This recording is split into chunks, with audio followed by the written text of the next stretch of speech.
Hey friends, Michael Kingswood here, and it's story time. Time for some scotch, because it's Friday as I record this. And yeah, those of you who are watching the video, I'm aware that's a brandy snifter, but what the hell? I don't have my proper scotch glasses here with me where I am right now, so live with it. Anyway, um, I promised you a second story reading this week, and it's time to deliver. But before I do that, I had some awesome news that just arrived today. If you haven't listened to or watched my video and podcast previous to this about Fiction River Spies, definitely go look at that because my first short story that I ever sold professionally is out in an anthology now, and I want you guys all to partake in it. I've already gotten paid for the story, so I'm not actually grubbing for money. But I do want you to read it. I do want you to support the anthology series that published it, so they can continue on to publish more stuff like that. So kindly go check it out. I've set up a books to read link, which is a universal link where you can get to all the bookstores where it's at. I'll put it in the description of this, just like I did in the previous episode. It's books2read.com/fr-spies, and go check it out. Be good. But for this episode, I'm not going to focus on that. I'm going to get back to the Pericles Conspiracy. When last we left, Joe had come home after visiting Allison and Carlton. Had a good time up in Boston. And she gets home, and there's a dead man standing outside her door, waiting for her. Let's see what happens next, shall we? Enjoy. The Pericles Conspiracy. Written by me. Read by me. Chapter 4. Back from the Dead. Malcolm! Joe exclaimed in disbelief, her fatigue forgotten in the shock of seeing him. It's good to see you, too, Malcolm replied. What do you mean it's good to see me? You're supposed to be dead. Where the hell have you been? Malcolm's smile faded. He pushed himself off the wall. With a quick, furtive glance both ways down the hallway, he stepped toward Joe and spoke more quietly. I need your help, Joe. Can we talk inside? She was tempted to say no, to tell him to go away. If he had faked his death, and what other explanation was there, he was certainly up to no good, and that was trouble Joe did not need. But he had been a good friend once, and long ago, more than that. She found herself nodding, and then following him into her condo. As usual, the lights turned on as they entered, and her classical mix began to play along with a slideshow of the alien landscapes. She closed the door and rolled her suitcase over to the closet. When she turned back toward Malcolm, he was watching the slideshow with a faraway look in his eyes and an amused grin on his lips. Remember that time on Talos? When we took that picture, you almost... Stow it, Malcolm, she said, placing her hands on her hips and assuming the tone she reserved for times when a subordinate was being particularly stupid. What are you doing alive, and who the hell did we cremate a year and a half ago? Malcolm looked sidelong at her, saying nothing for nearly a full minute. Then he nodded, as if coming to a decision, and sat down on her stuffed chair. He drew a deep breath before replying. The body was a homeless man. Seeing her expression, he raised his right hand in a placating gesture and quickly added, We didn't kill him. We found him dead in a back alley. Probably drank himself to death. Bullshit. They verified the body through DNA analysis. Malcolm's eyebrows rose high onto his brow. Well, I'm here. Clearly they were mistaken. He made a powerful case, she had to admit. We knew they would run tests, so we made sure to set the fire in a manner that would render the body unidentifiable. But as a little extra insurance, he raised his left hand, and Joe's breath caught in her throat. His little finger was gone, cut off except for a small bump where the last knuckle would be. Doesn't take much to leave a lot of DNA. Joe sank onto the couch and shook her head in disbelief. Why would you do that? And who is we? Malcolm leaned forward, resting his elbows on his knees. Do you remember when we docked, the debriefings? Of course I do. What is that? Almost from the beginning. I realized that the government was not going to do right by our new friends. When they brought out the non-disclosure agreements and swore us to secrecy, I knew for sure. Joe snorted, and Malcolm frowned slightly. Don't believe it? I studied the incubator and the technical documents for almost 9 months before we turned over the watch and went back into cryosuspension. I checked with the others when we woke up before docking, and no one else had bothered to even look at it.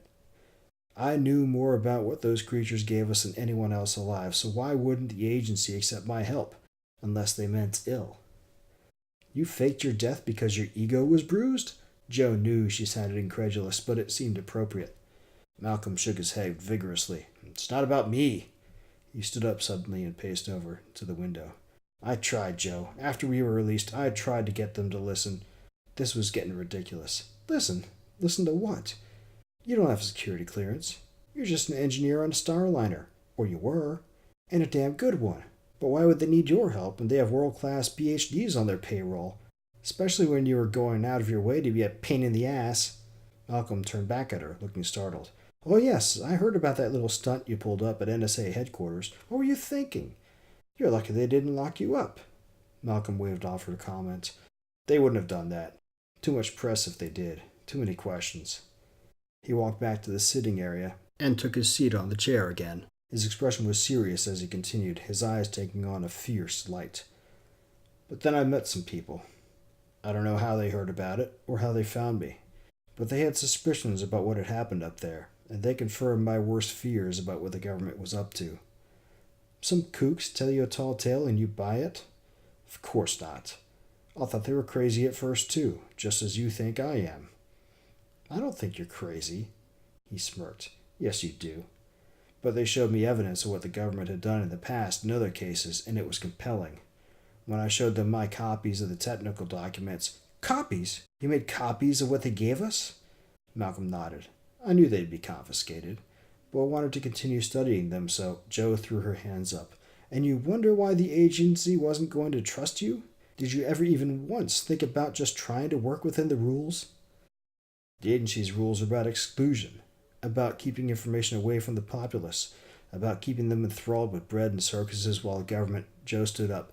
I've heard enough of this. I don't know what happened to you, Malcolm, but I'm tired and I've got an early day tomorrow. Take your conspiracy theories and leave. She turned away toward her bedroom door. The government has no intention of sending those eggs back, Joe. Malcolm's words stopped her in her tracks. She looked back at him over her shoulder. His face was stricken, almost as though he was in physical pain. What are you talking about? Of course they will. He shook his head. No. They've got the eggs in a lab and they're running tests on them. When they've learned all they can, the eggs will be discarded. Meanwhile, the government is using the technology in those documents to build weapons for when we encounter them again. Clenching his fist as he rose, Malcolm took a step toward her, and Joe backed away without realizing it. Now he looked enraged, ready to commit violence. They entrusted us with their eggs, with their babies, and the government is using them like lab rats. This had gone far enough. Malcolm's rapidly changing moods were making Joe more than a little nervous. I'm going to bed now, Malcolm. Please show yourself out. Don't make me call the police. He recoiled as if slapped. For a second, Joe thought maybe he was going to lash out at her. But then he slumped, looking defeated, and, nodding, he turned toward the door. He half turned as the door slid open, and he looked like he was going to say something else. But he must have seen in her face that she didn't want to hear it, so, with a sigh, he walked out of her condo. As the door slid shut behind him, Joe let out a tense breath. What had happened to him? He used to be poised, decisive, passionate, brilliant. Now... Well, he was passionate, that much was clear, but the rest? He was twisted, hardly resembling the man she once knew. Joe locked up and went to bed, but she was unable to sleep for a long time. Instead, she replayed the encounter over and over in her head. She couldn't help but feel sorry for her old friend. Joe pushed past Harold's secretary, ignoring his protest that Mr. Jameson was in a meeting and wasn't to be disturbed. The double doors to his 45th-story office were solid, probably mahogany, and beautifully stained. She shoved them open, and they swung through their full range of motion, smacking into the walls within his office with a loud crash. Harold was seated at his coffee table with three other men, all dressed in fine business suits. They were going over documents on the display screen built into the table, but all looked over in unison at the noise, surprise turning to chagrin on the faces of the three guests as she walked in. Harold's face was a thundercloud. He stood up, pulling off his reading glasses and glowering at her. Joe, what? She gave him no time to complete his sentence. In her no-nonsense tone, she said, I need to talk to you, Harry, right now. Harold knew her well enough to recognize that tone. His expression moderated a bit, but from the tightness around his eyes, Joe could tell he was very annoyed. Well, it was about to get worse. Will you excuse us for a moment, gentlemen? Harold said to his companions. The three men looked from Harold to Joe and back. Then the fellow who seemed to be the leader nodded. They stood, the younger of the three men pausing to turn off the display, then walked out. All three of them gave Joe appraising and questioning stares as they walked past her. Harold closed the doors behind them and turned to face her. All right, Joe, this better be good. Malcolm in Goodway is alive. Harold's jaw dropped open, the annoyance leaving his face, replaced by confusion. What are you talking about? He was confirmed dead a year and a half ago. Then I guess it was a ghost that came by my condo last night. Joe stepped over to the televid control on the wall across from Harold's desk and touched her holocard to it. A moment later, her homepage came up, and she tapped her video cache twice. The feed from the security camera outside her door came up on the televid screen, showing her encounter with Malcolm, or at least the part of it that occurred in the hall. Harold stepped up toward the screen, his eyes widening. My God, it is him! How? He faked his own death. But why? Joe felt an upwelling of sadness for her friend as she related the substance of their discussion to Harold. She was circumspect about the eggs, and the other items they brought back on Pericles. Harold did not know the details about what had happened up there. He took over as COO 3 months after Pericles docked, and he was not cleared to learn the details. As far as he was told, and from what Joe could tell, as far as he cared, something had happened that the government cared about. But it was not safety-related, and it did not affect the operation of his Starliner fleet except for a short delay offloading that one ship, so he had not asked questions. He knew better than to do that. All the same, he looked quizzically at Joe as she came to the end of her tale. I know you can't say what could possibly have gotten him so riled up, and I really don't want to know, but he left the rest of the question unspoken. Joe spread her hands in an expression of helplessness. Harold waved a hand as though dismissing his own question. Well, the authorities are going to want to know he's alive, and if he's as unstable as you say... He shook his head. Pity how people fall apart sometimes, isn't it? Well, I'm sure when they catch up to him, they'll get him the help he needs. Harold checked the time and paused for a moment. Joe could almost see him computing the time difference in his head. It's 4 o'clock in Geneva now. Better let Ciandini know. He reached toward the controls for the intercom to his secretary, but froze as Joe spoke again. There's something else, Harry. A reporter's been asking questions about what happened on Pericles. What? Who? Joe shrugged. Guy named Reynolds. Jeremy Reynolds from Star News. He approached me at a bar. When did this happen? The night the Hephaestus had her accident. Harold slammed a fist onto the top of his desk. God damn it, Joe! That was almost 3 months ago, and you're just telling me now? It slipped my mind in the furor of trying to save over 5,000 lives. Sorry. Next time I'll get my priorities straight. Harold managed to look a bit sheepish as he nodded, conceding the point.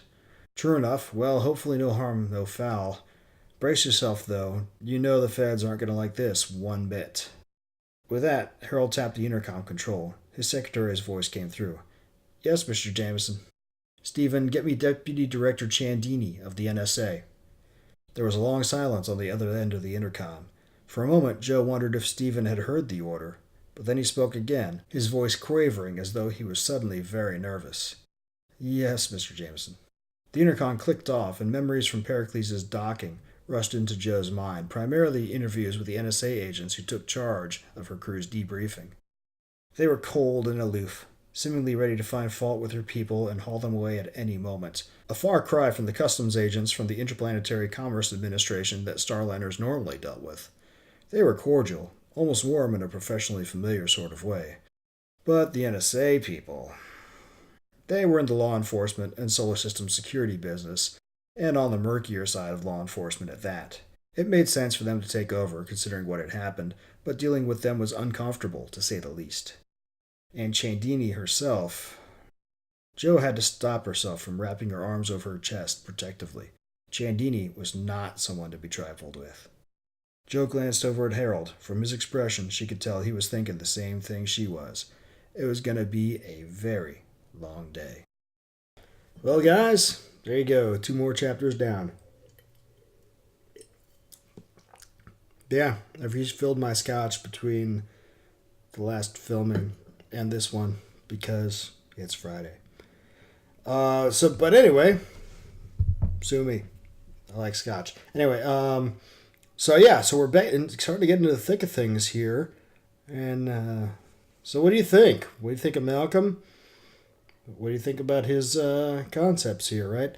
I'm not going to call him a conspiracy theorist because that's a term that was foisted on us by various alphabet agencies in order to deflect criticism from the Warren Commission, and then, since then, make any semblance of notion that the official story might not be right sound like it's crazy talk.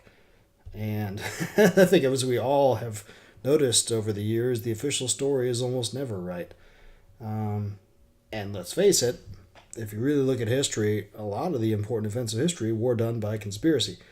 So I'm not going to call him a conspiracy theorist because of that. But that having been said, he's saying there's some kind of government conspiracy or cabal, and they're taking over things, because we know they took over everything, because when Jo and them came back, they did by law. But now he's saying, oh, they're not going to hold true. And we just talked to Harry, and they're going to get the NSA involved. And as far as, if you were Jo, what would you be thinking? I mean, last 2 years, you've been going on this whole tangent on things and have been going about your business. You've been interfacing with the NSA and the other agencies involved. And as captain, you would have been at the table, not a deciding member for sure, but at least had a seat at the table to listen to all the discussions, at least at first, until you got shut out. But even still, as one of the people who knew what was going on, and as the head of all the people who knew what was going on, you still would have had some matter of involvement in it, right? So you're Jo. You've got Malcolm's theory and what he's been saying versus the official line and the people you've been working with the last 2 years. And what do you think? What would you think? Right? Think about that before we go into the next couple chapters. We'll see what Deputy Director Ciandini has to say when we talk to her next. Tell me what you think, and we'll talk to you next week. Until then, you know what to do. Buy my books! Become a member of my website. And don't do anything I wouldn't do.